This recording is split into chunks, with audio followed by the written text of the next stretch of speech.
Hey everybody, Drew McLellan here from Agency Management Institute. You know, this week I spent several days on site with agency owners in one of our AMI live peer groups.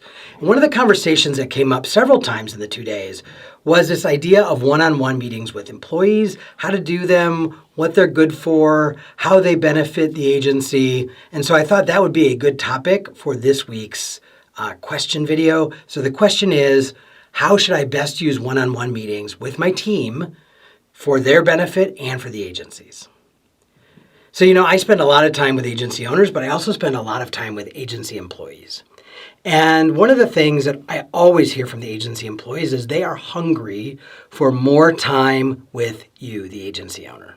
They want more mentorship. They want to observe how you do what you do, but they also want you to know what they're working on and what they're doing. We developed a very specific script around one-on-one meetings with employees to sort of foster that ongoing conversation. So let me give you the kind of the nuts and bolts of it, and then we can talk about the benefits. So the nuts and bolts are, number one, this is a meeting that is owned and controlled by the employee. So you're going to have an agenda for that meeting, and the employee needs to bring that agenda filled out, a copy for you, a copy for them. And if they don't come prepared for the one-on-one meeting, then you don't hold it. So they're the one that schedule it. They're the ones that come prepared for it. And honestly, they should do about 80% of the talking in this one-on-one meeting. This is not a traffic meeting. This is not a meeting to talk about projects. This is a meeting for them to talk to you about what's happening on their accounts or on their team, what matters to them, what they're working on growth goal-wise, what impediments are in their way to getting their work done. But this is not a traffic meeting or a project meeting. So what happens in these meetings is the employee comes with the form, and you can get the form, by the way, and you can listen to a whole podcast about how to do this if you go to agencymanagementinstitute.com/podcast. And then there's a place where you can just see the archived list of all the podcasts. Episode 15 walks you through in detail how to do one of these meetings. And there's also a copy of the agenda form that you can download. And then you can modify it how you want to, but at least it'll give you a good start. So the way these meetings go is the employee comes in. By the way, most agencies do these every other week for about 20 to 30 minutes. I wouldn't schedule them for any longer than that. Some agencies try and do them once a week. I think it's more important that you're consistent. So if you can't really do it every week, then you're going to want to do it every other week. More than every other week this is not effective. And by the way, you, the agency owner, don't have to do this with everybody on your team. You'd only be doing this with your direct reports. So if you have an agency that is large enough, 10, 12, 15 people, that you have some of your younger employees reporting up to sort of middle folks, the middle folks would be holding the one-on-ones with the younger employees. You would only be holding the one-on-ones with your direct reports, which is probably department heads or some structure like that.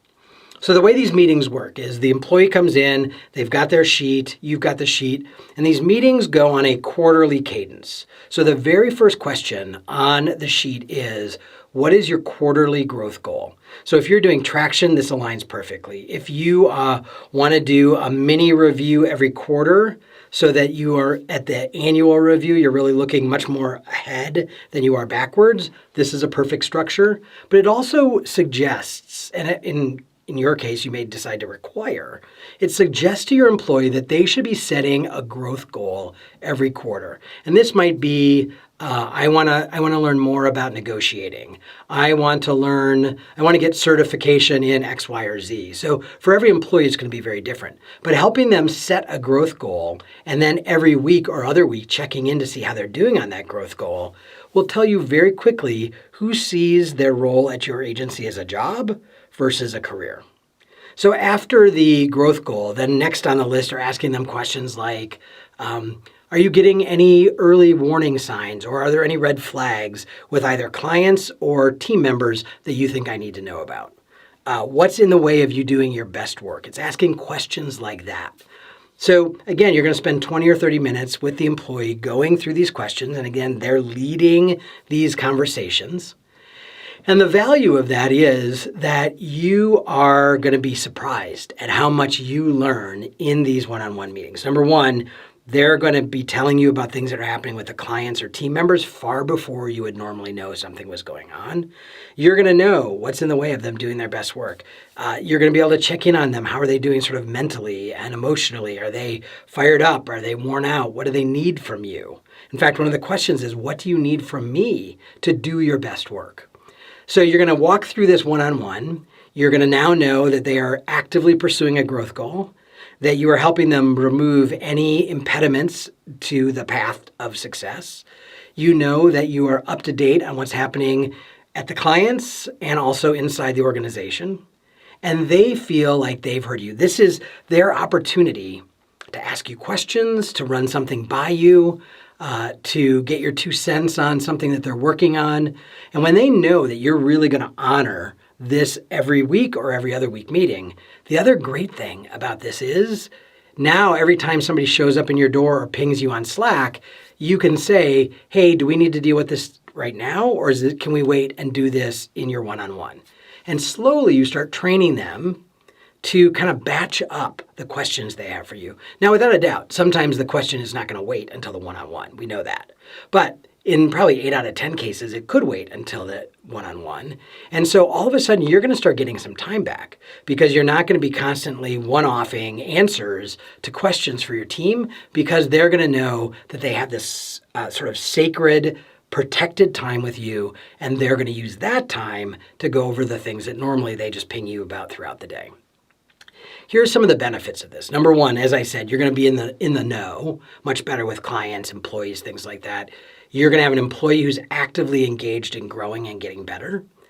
You are going to be helping them solve problems when they're still small before they get to be a big, hairy deal. You're going to get some time back. But probably the biggest benefit is that your employees will feel like they have your ear and they have your attention and you know what's going on with them in terms of work, in terms of life, all of that.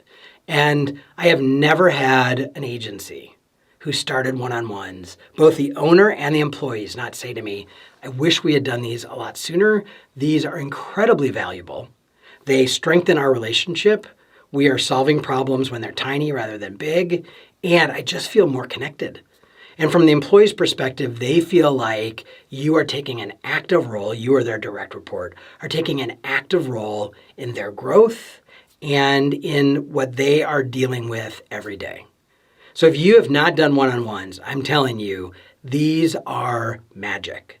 But the key to it is the employees have to own it. So you, the owner or the supervisor, should not be running around trying to get these scheduled. You're going to say to them, look, we're going to meet every other week. Here's the sheet. Let's talk through it. Will you get on the calendar and schedule these for us every week or every 2 weeks, whatever you decide the cadence is? Now, there are going to be times when you have to travel or do something else and you have to move the meeting. And so you're going to have to say to them, hey, we need to move the meeting. But by having them on the calendar on a regular basis, you remember to move it rather than cancel it. And you, the supervisor, should never cancel a one-on-one.